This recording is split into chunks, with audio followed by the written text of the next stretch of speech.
Hello everyone, you're welcome to this edition of The Inside on Equinoxe Television, broadcasting from Cameroon's economic capital, Douala. My name is Babla Jonathan. After the December 6th first ever regional elections in the Republic of Cameroon, the regional executives are now in place, and exactly 1 year after the head of state set the new decentralization code on motion, he signs a decree defining the role of independent public conciliators for the northwest and southwest regions of the country within the context of the special status component of the new decentralization code, at a time when many are seeing this as the solution to the 4-year-long armed conflict in the northwest and southwest region and the decades-old Anglophone problem. Others are thinking that it's not going to solve any problem because of some flaws that have been identified in the process of decentralization that is being implemented in the Republic of Cameroon. That is why some, notably militant supporters, sympathizers of the Social Democratic Front and other politicians, are still demanding for federalism, a return to the federal system, because according to them, this is the ultimate solution to the problem that has continued persisting. In the meantime, women, or better still mothers and queen mothers in the northwest region, stood up again this week to say enough is enough. They are tired of the killings, the destruction of properties, abduction, and other atrocities being committed within the context of the crisis. Stay with us and meet our guest in some few seconds.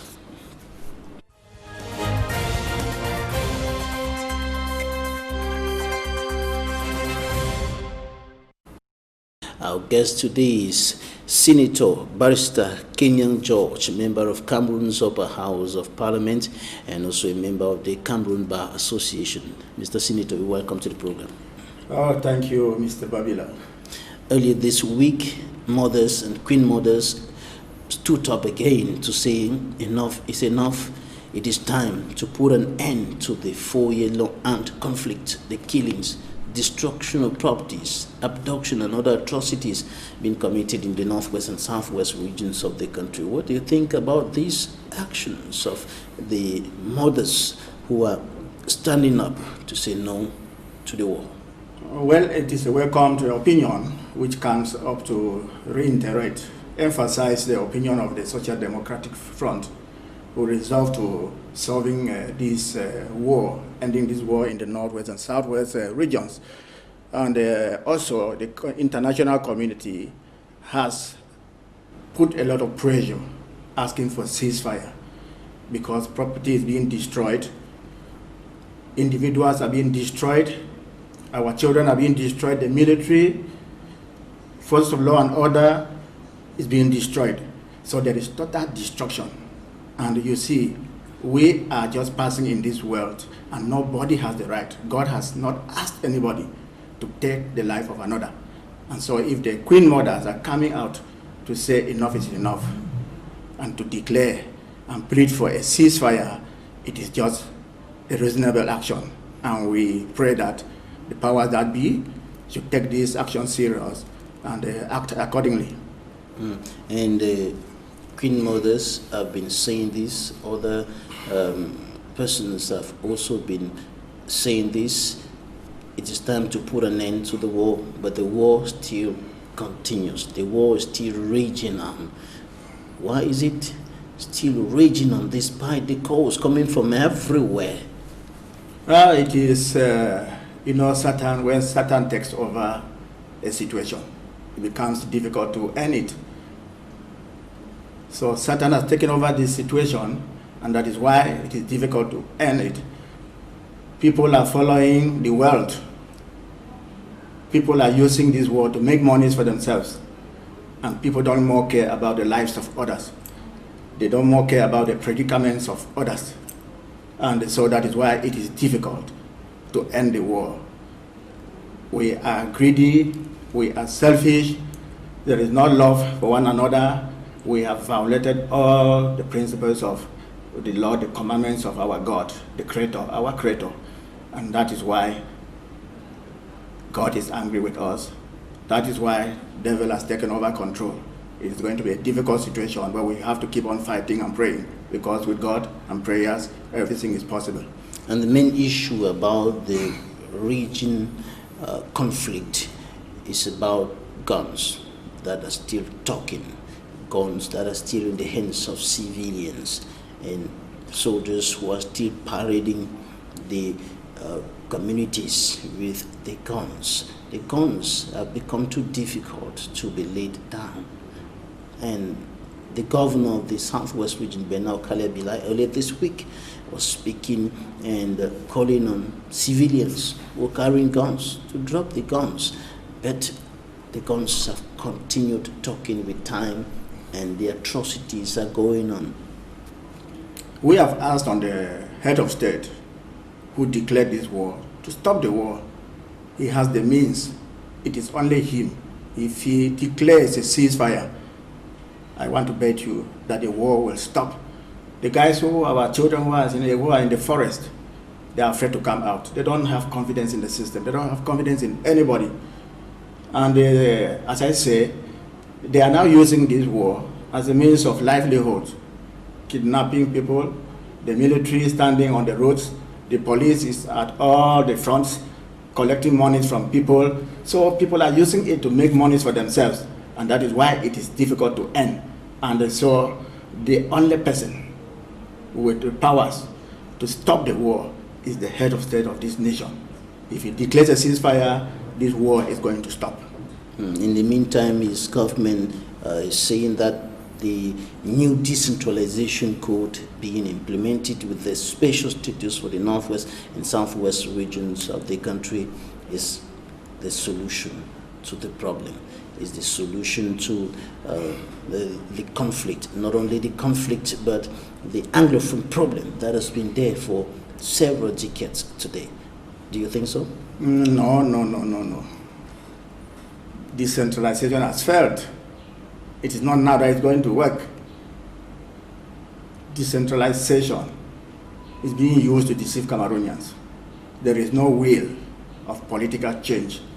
There is no will even to decentralize. You see, I am a member of the Constitutional Law Committee in the Senate. And we looked at this law and we told the Minister of Decentralization that it was not going to solve the Anglophone problem, because that law is intended to deceive Anglophones. It is not intended to solve our problems. It is not made out of love. It is a deception, complete deception. How is it a deception? Let me just go to section 328, which is talking about the special status. That the Northwest, Southwest have been accorded a special status, cognizant and taken of their historical, social, economic, cultural background or history. And so they say that we can now manage our own affairs. But how do you manage your own affairs when you cannot legislate, when you cannot even sit down and set a particular rules on how you have to manage? How do you manage your own affairs when they say that you have your common law, which is distinct? And the same section is saying that all legislation with respect to common law subsystem, that you, the Anglophones, may be consulted. So it means that legislation is not going to come from us. It's going to come from the executive power. Only consultations will come from maybe proposers. You may be consulted, just like you may not be consulted. So it is it's optional. The executive power may decide to consult us, the Anglophones, to legislate on our legal system. They may decide to consult us, Anglophone, to legislate on our educational system, subsystem. So they are not obliged even to consult us. And you will make the noise, you will go to court, and the magistrate will tell you, no, it is in order. So they can continue to pass laws that will favor the central power. They will continue to pass laws that will favor their self-interest. forgetting about the interests of the Northwest and the Southwest regions. So everything in society has to do with what? Legislation, has to do with the law, has to do with the educational system. And once you do not have a free hand to take decisions on these issues, then there's no special status. It's a deception, complete deception. Despite what you're saying, on December 6th, there were regional elections that took place across the 10 regions, and earlier this week, the regional executives were elected, and in the Northwest and Southwest regions, the assembly already are already in place. The members are already, the executives are already known, and this is being qualified as a major step towards the solution. And the President of the Republic even went ahead to define the role of independent public conciliators for those two regions within the context of the framework of the spatial status. Is it not an indication that the new decentralization code is well on course and moving towards the solution? This is what those on the other side are saying. Look, democracy has been hijacked by the CPDM. No, the Northwest and the Southwest regions, we did not have any elections. You cannot be talking about elections in the Northwest and Southwest when we know that there is war. Do you use armored cars, the military, and elect them to win an election, and you say you have won an election of regional councillors? It is so everybody knows, the system knows that in the Northwest and the Southwest, we did not have elections. On the 22nd of this month, 2 days ago, we were in Baminda. In fact, I am senator for the Northwest region, and precisely from Bui division.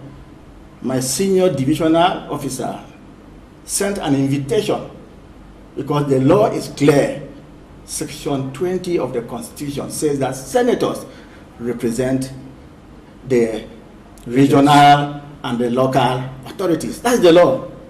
It's not the CPDM to come and tell us what is supposed to be done. And if we are representing the regional and the local authorities as senators for Northwest and Southwest region, the same law says that the sittings of these organs, we have to be there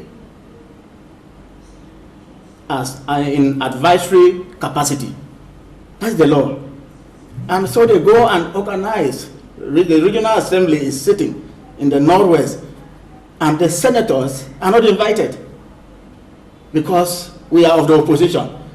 So CPDM wants to build this nation alone, despite the crisis, despite the fact that they have caused the crisis in which we are struggling to stop in the Northwest and the Southwest. They are not seeing it.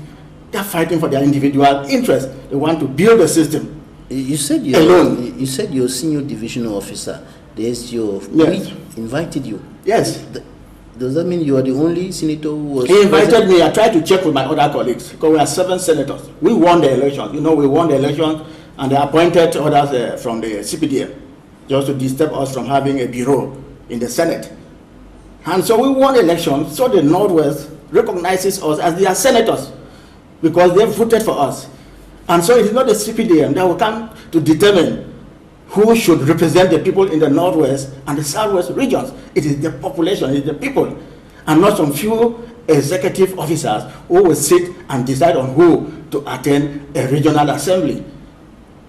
So we were invited, my senior DO invited me in conformity with the law as of right.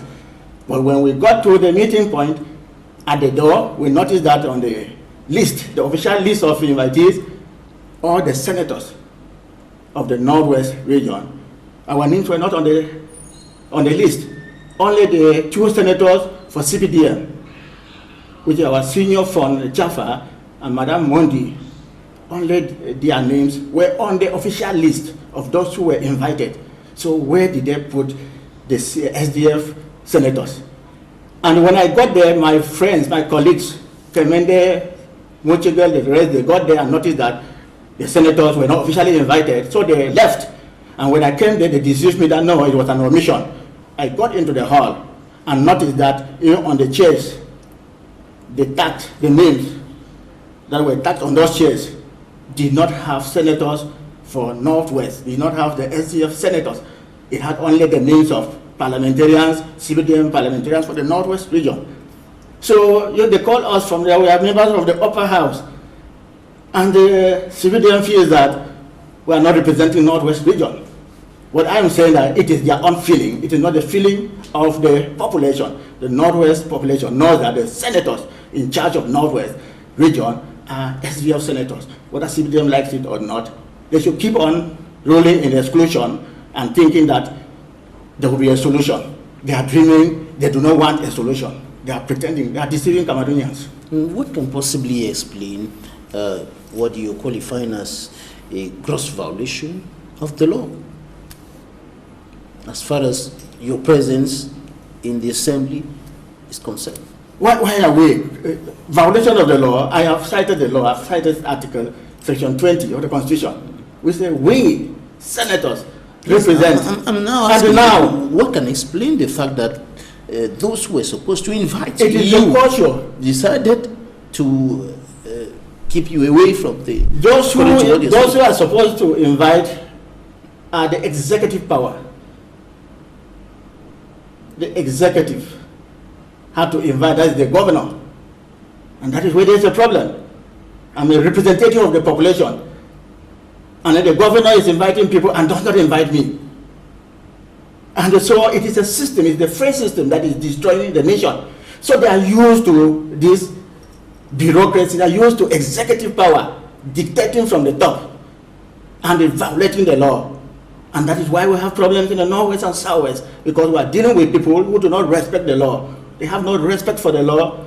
They put it aside and do things according to their own imagination, and do things that will suit their own thinking, their own interest, and ignoring the general interest. And so they are still dreaming that they are in control. They have lost control, but they still dream. And that is why I'm saying that this decentralization is not going to help us. We needed to have seen even the executive. The executive was put in place of the regional council. We'll talk more about that in some few minutes. Time for us to go to the newspaper stands and see what the papers reported this week.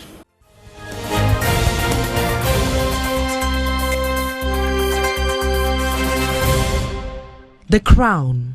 Prime Minister Chief Joseph Diangote tells chiefs of the Southwest region that security will beef up in the region. The Sun says Professor Ngwafu and Ilango to deliver special status for Northwest and Southwest regions. The Median. Cementing decentralization, retired divisional officers and senior divisional officers rehabilitated as regional council executives. The Chronicle Times. Armed conflict in the Northwest and Southwest regions. Ayabacho, Campo Daniel under fresh international terrorism spyglass. Eden states the top 5 most important African elections to watch in 2021. The Post remembers Francis Wache, who passed away a year ago. The Star. Chan 2021. Cameroon is ready.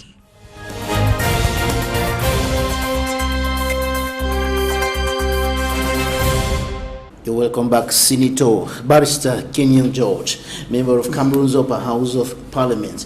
We're talking about the regional executives. When you look at the people who are being elected and who are going to officiate in their capacity as regional authorities in the assemblies and so on, do you think that something, even though you have already said that decentralization cannot solve the problem, but do you think that what is being done now with the people who have been elected and given the opportunity, the possibility, the powers to be able to handle and manage some things, something is going to change? Nothing is going to change.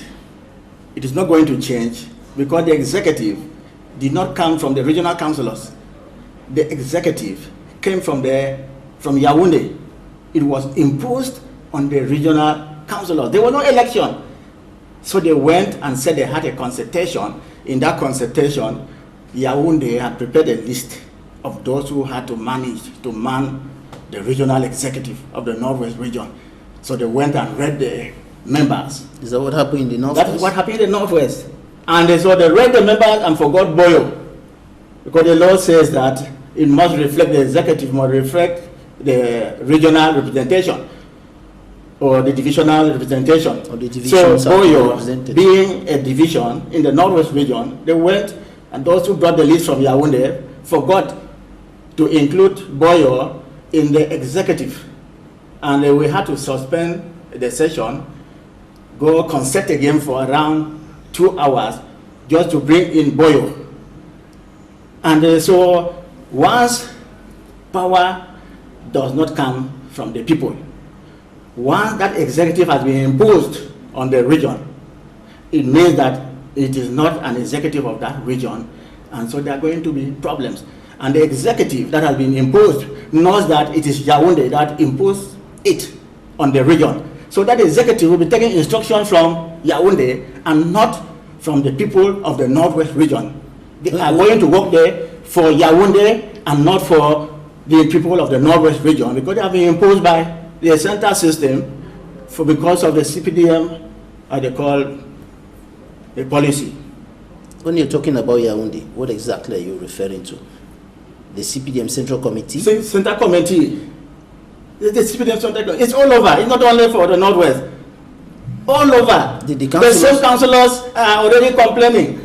And then they used to castigate us parliamentarians. Oh, for 20, 30 years, you people are there and we are not seeing what people are doing. You go and sit, there's nothing you can do. And then we say, no, CPDM, with their best majority, always make sure that everything is controlled by them. And so that is what happened. If you have frauded elections in the Northwest, frauded elections in the Southwest, and now they have come and imposed an executive on the region. And so this executive will be answerable to the Central Committee of the CPDM and not to the Northwest and the Southwest region. That is the truth about it. That is what happened. We have a very competent president for the Northwest region, Professor Angwafo. You could see from his speech somebody who is ready to work, somebody who is sympathizing with the crisis that we have in the Northwest region and praying God. You could see a God-fearing somebody ready to solve a problem. But as far as his hands will be tied, as far as he will not have any power, as far as power, decisions will be coming from Yaoundé and not from him, he's going to end up in frustration. And so that thing cannot work. But it is not from the people. It's going to fail. The people you're saying that were imposed by the CPDM Central Committee are all people from the Northwest region of the country, which the people of those different divisions identify with. So did the councillors not accept what came from Yaoundé, what could have come from Yaoundé or whatever? Did they not accept it? No, the councillors don't have a choice. They tell you, these are those people who are very fresh. First of all, they have the inferiority complex. They know that they did not win elections. They know that they are there because the system did everything for them to win the elections. So it is a psychology issue. So once they are there, knowing that they do not even deserve to be regional councillors because it is because of the war that they took advantage, and they placed themselves there using the military, using the armor cars, using a LECAM. So now they are only there to see if there can be something for them to take care of their families. They did not win elections. The few executive members who have been imposed again on them, they just have to handle and accept everything whether they like it or not. And so that is why when the power is not from the people, it doesn't work, it fails. And so that regional executive has already failed. It can never deliver. With your description of the Northwest Regional Assembly President, Professor Angwafo, it can be concluded that he is up to the task. But what makes you feel that he is not going to be able to push through or to press the right buttons and get the right results? First of all, he cannot even legislate. I told you that legislation is the key factor. He cannot even legislate. All that they will do there and every other thing will just be recommendation. once they are finished with their deliberations and everything, they have to hand over to the executive power or representatives of the executive, who is the governor, for onwards transmission to the center power, who is the head of state. So what is the guarantee that their decisions will be executed? So they do not have the financing capacity. Because financing capacity will be determined from the Senate, from Parliament. And so that is where the frustration is going to begin. Once they do not have financial capacity to do things, to raise funds, raise the budget for themselves and have it done without somebody dictating it on them, that is also the beginning of the failure. So Professor Angwafo, being so competent as he is, God-fearing, you could see him actually asking God to intervene for the situation in the Northwest region. And I looked at him and I said, well, I was sorry for him, because I know that their decisions are going to end somewhere in the drawers of the governor, or they will end somewhere in the presidency, in the drawers, and they will never be implemented. So at the end of the day, it will be a complete frustration. The law on regional and local authorities that was put in place in 2019 does not give them any autonomy. Once you cannot legislate and execute your decisions, there is nothing you can do. They will go and sit and take decisions, and they will be waiting for financing, which they will never see. So I have said that there is no political will to decentralize. There is no political will to change. There is no political will to make sure that the Anglophones are comfortable in this country. All is political manipulation, all is deception. Are you saying that what is being implemented now is synonymous to what some people qualify as giving the goat and then holding back the rope tied to the goat's neck? Yes, that you have a special status. That is the big gift that they have given to us. You have a special status, Northwest and Southwest. The chiefs, House of Chiefs, as it used to be. But what are the functions of the House of Chiefs? They say their opinion will be directed to somewhere. Their opinions, the law is clear. They do not have any powers. They will only give opinions, and those opinions are going to end somewhere in the executive power in Yaoundé. They will be frustrated there. So at the end of the day, power belongs to one person who is the head of state, and we should stop deceiving Cameroonians. We'll take interviews of the week right now, and we'll be right back in some few minutes.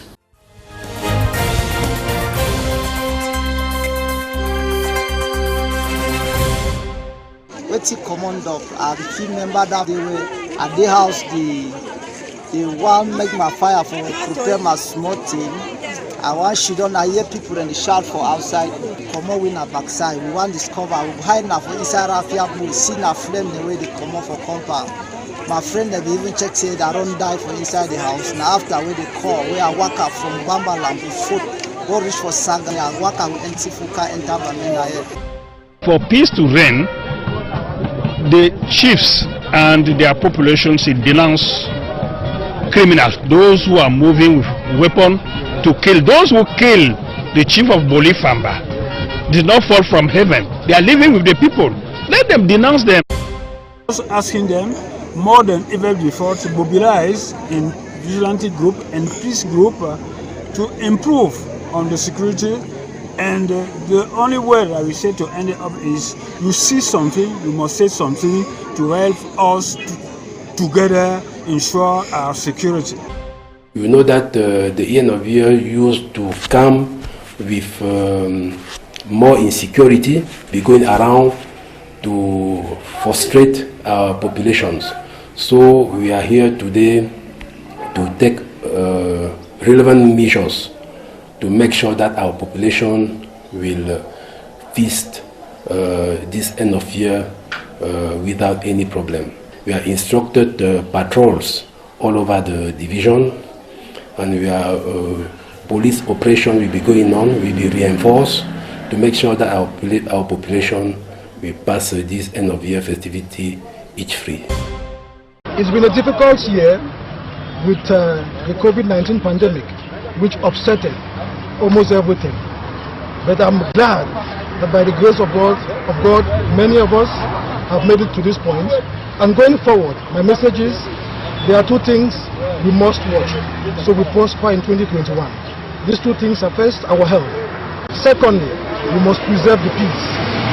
A bouquet of flowers is only beautiful because it is composed of a variety. In Goya, it's a cosmopolitan city, which is the pride, which is what gives the beauty of the place. We must work as brothers and sisters every day in love, which is what Christmas symbolizes. It's customary here in Lutengene in particular and Fako East in general for us to celebrate with the needy during this festive period. God has blessed us this 2020. It has been a very difficult year. During normal years, it used to be difficult for some of them. Come to talk of 2020 with the coronavirus and the Anglophone crisis. They are the returnees, that's the ex-refugees. During the crisis, these people were seriously touched. They traveled to Nigeria for safety, and today they have come back because of the peace and serenity. I want to say that President Pobia has done a wonderful thing. And apart from this, they have also already started in the presidential plan for reconstruction and development. These gestures, it will take you long place. You will go away for long place because each shop, if you will buy for market, I hope say will not spend less than 20,000. This gift is very timely. We have about 8 children that are living in the house, and this gift is really timely because I was thinking of how I'm going to help, but with this gift, as I was called up yesterday to come up for today, in fact, we are so happy. We are so very much impressed. Itikidim, Mukara Tanda, we have Kore Turum, we have Ikora Paikang, we have Ikora Paito, we have this. All those are Nigerian names. I cannot imagine that while in Cameroon, there are certain quarters that are bearing Nigerian names. All around the maritime, the quarters are named after villages in Nigeria. And I said it cannot happen in my municipality. Unfortunately, to have a backup, a legal backup, the minister came up with an arrêté, a decree, that council should name streets. All streets should be named and given names that would befit that community. We are going to come out with names of Cameroonian names to name all the various quarters in the maritime. We have started, that is just the first phase of that embankment. We are believing God that the embankment will cover the whole of Bamuso and Yenda village together. There will be also electrification of Boa Balondo. There will be also an extension of pipe-borne water to Bamuso. You know, one of the problems in Bamuso is non-existence of pipe-borne water. But I want to believe in 2021 we are going to realize pipe-borne water in Bamuso. Issues that the staff of Kambe Council raised were issues raised against the municipal treasurer. Most of the things date back to 2014, but they were wide-ranging, including deductions of, say, NPS or other taxes, and either not paying or paying in a timely manner, not paying exhaustively. They included also issues on revenue and expenditure and other remunerations, which were not satisfactorily handled. The financial issues will be monitored. The first one has already been handled. Means that they've gone into seeing how the workers can enjoy Christmas. The second one is to seeing how the social insurance contributions are being paid. They already asked the staff to designate somebody who is responsible for monitoring the situation. Whenever it's being paid, he has the result, has the receipt and the evidence. We were able to raise resources, not from the council coffers, but alternative independent measures. And I'm happy that the negotiations led to the staff calling off the strike action. Of course, on the understanding that the measures that are agreed upon with the senior divisional officer for Donga Mantum as the representative of the state, the staff and ourselves would be meticulously respected. MEFCUDA, which is now in its 7th edition, is a platform put in place by the Mevio Chiefdom to enable government agencies to transmit their opportunities to potential beneficiaries, and also for the grassroots potential beneficiaries to transmit their problems to government agencies. We thank God for this celebration in this Christmas 2020. Yeah, naturally, the Feast of Christmas is calling us to a rebirth. We have to build again our lives, our society, our families. But unfortunately, this year, we are called to first to continue the processes of reconstruction of the families. Many families are in danger today. We are called to continue the processes of building of our nation. We need peace a lot, we need organization, we need development, many challenges we face to sustain our country. We are called to build the church, the unity in the church, the charity in the church, especially for the poor. I was very happy that I can thank God for the fact that in this country, this year was a special one. We succeeded to continue elections in peace. We succeeded to do decentralization. We succeeded to prepare as much as possible the great event of the championship of nations in Africa. All these events show that it's possible for us to grow, to go in peace, and to make our country the best way, the best place of life, of the unity and the diversity.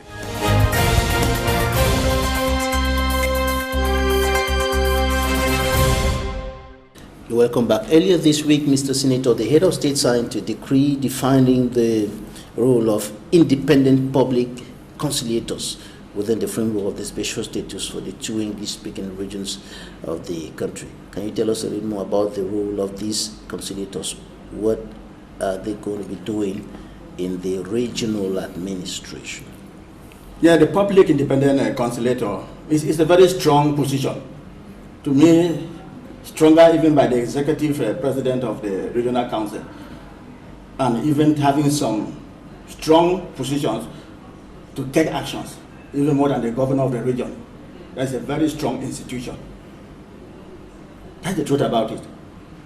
And it is there, you see, to reconcile, to make sure that there is harmony, there is peace between all the institutions, the local and regional institutions, between individuals who are dissatisfied. You take your petitions to him. And the independence is so good that he is there for 6 years, non-renewable. And within the 6 years, he cannot be dismissed. And so that is where, to me, there is some sort of independence. Because he is there for 6 years. And he says it's only by death, by resignations and all that that position can be forfeited or lost. But now, where I have an issue, if you look at somewhere around Article 11, after giving him all of these powers, they come somewhere and say that he may not entertain from private petitions from private individuals, from institutions, from this he may not. So if he comes there now, they can use that Article 11 to frustrate him.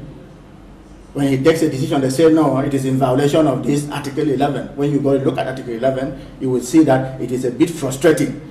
And then secondly, too, I noticed that there is also a problem, because you see, finance is the core of independence. Finance, where you are able to put your own budget, collect the monies, and execute your duties. But now his finance is going to come from Parliament.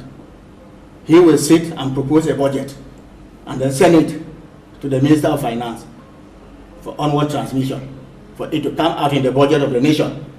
So, but what is the guarantee that what is going to propose as a budget is going to be implemented? That's the first thing. And then the law forbids him from raising independent resources or from receiving donations from donors or foreign powers and all the like. And so these are places where normally he could have been thinking that even if the government wants to frustrate him by not giving him monies, maybe he could get it from the international organizations, NGOs, or to get it from some private individuals, still from those regions who actually want that he should work. But the law has said that he hasn't got those powers. Those people have to pass through the central power. Even if they have those donations to give to him, they give them through the central power to be directed to him. So that has also destroyed his independence. Because he may not have the financial means to execute his functions. What are the reasons for those restrictions as far as financial transactions between the independent public conciliator and other independent bodies, other institutions, national and international? What are the intentions? Is it does it have anything to do with limiting, for example, influence from the sources or the people who may be giving him some money and things like that? No, the main intention, you see, the law has been crafted. It's so good when you read that, you look at the articles. So good, around some 26 articles, giving him all powers. You see, but I'm saying power now depends on finance. When they don't give you the power to look for monies yourself, it means that monies that you have to use to execute your duties, your functions as an independent conciliator, the money has to come from the state budget. And the late human rights president, you know, he used to complain that he was unable to go around and execute his function because of limited budget. So there is always that problem of limited budget in this country. So they do it in such a way that it is so flashy, showing that you have a lot of powers and all like, and then they will now frustrate you by making sure that you do not have the means, the financial means to function. So that is how the politics is being done. That's how the manipulation is being done, so that we will be thinking that we have somebody who can fight for us. But that person will tell you to what I don't know. You see, even to send people to my division, maybe boy division, to go and do a findings, to go and do some research and bring back report to me for me to decide. I don't have the means. In the meantime, the governors, the SDOs, the DOs will still be there. Yes. Will there not be any areas of conflict? There will be conflict of power between the governor, the independent public conciliator, the regional president, and this issue of whether city and the city mayor and all of that, it is useless. It's supposed to be off. It's not supposed to exist. The mayors should take care of their constituencies, of their jurisdictions. You go, people vote mayors put in place, and then they come and impose somebody as a city mayor. So, the same thing, he has power because he is at the headquarters, which is the region. And then some of those powers that have been given to him, the city mayor will be executing the same powers. The governor will still be executing the same powers as an executive person for that particular region. And so you will see that whether you like it or not, there must be a conflict of power between public independent conciliator, the governor, city mayor, and the mayors. They will be fighting for power. This one will say, you have done this, you have encroached in my own domain. You are not supposed to do this, this is supposed to be done by me. That is what is going to happen. And we drew the attention of the Minister of Decentralization about this danger, and it was ignored. It is going to happen. What could have been done to avoid this? I said it's scrap off. We don't need city mayors. We don't need governors. We don't need senior divisional officers, sub-DOs. We don't need them. You need elected officials to take responsibility. And if they are not functioning well, if they are not effective, the same people, the population that put them there, sends them packing, dismisses them. But the that is democracy. The governor, the SDOs, the DOs, they are representatives of the central administration, and they will be playing a supervisory kind of role. Saying that these people should leave, is it not synonymous to federalism, which is not being implemented? What is wrong in federalism? It's decentralization which is being implemented now. But what is wrong in federalism if it is in the interest of the people? What is wrong? That's the best system. Why are we afraid of it? We're afraid of it because some few executive officials up there wants to sit on power and continue to manipulate, irrespective of the suffering, of the predicaments of the general interest. They don't care. So people are afraid of federalism because federalism is going to make those checks, make sure that power actually comes from the bottom and not from the top. And so we are used to a system where power must come from the top. So it's difficult to stop it. And that is why we're insisting, or the CBDM is insisting on decentralization. Because those people from the top, they don't want their powers to be reduced. They don't want their powers to be reduced. And the Social Democratic Front has been pressing for federalism for years today. And it seems to be something that is still far away. It's far away, especially as they've used the military, they've used armor cars to take over Northwest and Southwest regions. And so they have used the military, they have used the war even to destroy the SDF, which was there to check us an opposition, a constructive opposition. Because when the SDF is talking about federalism, everywhere, even in the north, far north, eastern region, everybody, if you have to go in for a referendum, everybody is 3/4 of the population will vote for federalism. Everybody knows that is the best thing to do. SDF has been shouting on this, that we should institute it. But they have also looked for a way to declare war on Northwest and Southwest in order to frustrate the SDF. But it's going to backfire because you don't fool the people all the times. Now the SDF, your political parties, strategizing on how to come back in full force in the political arena of Cameroon. Many people are thinking that the Social Democratic Front is now more or less a silent dog. It is not a silent dog. What do you want? You want us to go and be marching and shooting people, destroying as a political party to show that we are active. We are saying that let the playground be leveled. Even once the playground is leveled, that's when you see whether we have a force or not, whether we constitute a force or not. But we are now competing on a playground that is being based on military power, is being based on armor cars we cannot afford for. The ministers can afford for, the civilian can afford for, and go to all the other places and control and win elections. On the election day, when they shoot in the air, nobody comes out. Who votes? Only the military go and vote. And then with the supervision of ELECAM, which is a subset of the CPDM. So how would they not win? ELECAM is an independent body. How is it independent? Managing elections, not the yeah, it is managing independent elections, but is it independent? Is it being put there by who? By a candidate. It's being put there by a candidate to all elections. Well, who has always been a candidate? The only candidate for the CBDM. No, they don't have two candidates. One. So he is in charge of ELECAM. All right, Senator Barrister KENYANG George, before we go in some few words, what should be done now?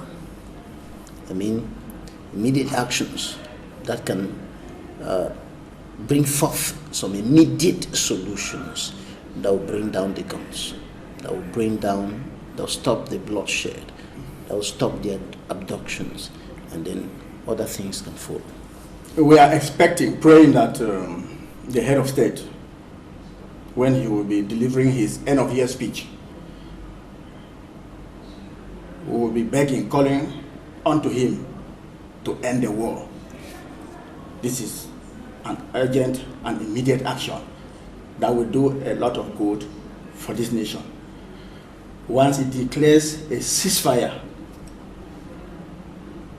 once he starts, he opens up for inclusive and unconditional dialogue. Because it is among us. We are Cameroonians. Who is afraid of who? We are just coming to sit down and to do something that is good for everybody. And so that is why we are insisting on unconditional and inclusive dialogue. The children of this nation should come and sit together, even with the supervision of the head of state, to see about the way forward. So let him end this war and call for a true inclusive dialogue. If he does that, the miracle is going to happen. Anything out of this, then we'll still be playing the gallery. You have to be sure about that. We'll keep on praying and praying and praying. Satan has taken control. That's what I said. So we need to send off Satan packing to drive him by showing love for this nation, by coming together as children of God, with the oath that nobody is supposed to kill the other, nobody is supposed to destroy the other, and with the conviction that all of us, we are on transition in this world, and that one day we'll all die, we'll all live, and we'll give an account to somebody. Once we have this in our minds, and we sit genuinely, there will be a solution. We will drive that devil that is in control. It will be off. We sit genuinely. How should this one be different from what already took place last year? What should be the difference with the major national dialogue? No, but the major, the one last year, most people call it a monologue. Is it from me that you are hearing this? It should not be the one that you're asking. It should not be controlled by one person. It should not be controlled by CPDM. 3/4 of the delegates for the last year major national dialogue, 3/4 of the delegates were CPDM militants. And once they are there, they are only thinking about protecting their interests. That's the truth about it. It's politics. So let us do something that is genuine, bringing in all the political forces, bring in all, and then bring in all the social strata, sit down and they decide on what to be done. So, and then we reconcile small problems that are here and there and every other thing. And you see, I was living in Bamenda, the population, the Muslim community, they were already complaining, the Mororos, that they have not been included in the regional council, executive, because there's nobody representing them. When the law talks about sociological representation, but look at the executive that was put in place, no Bororo, so the Fulanis have been put aside. And so they are already complaining. That's already a problem. So we need to reconcile all of that and then now take off as children of one God. The fear of the Lord is the beginning of wisdom. The fear of the Lord is the beginning of wisdom. Mr. Senator, thank you for joining us in this edition of The Insight. Thank you very much. And a happy Christmas and a prosperous New Year 2021. Keep on with the fight. Same to you, Mr. Senator. Happy New Year. Happy Christmas. Happy Christmas. Happy New Year, I should say. Thank you, ladies and gentlemen, for staying with us. Goodbye.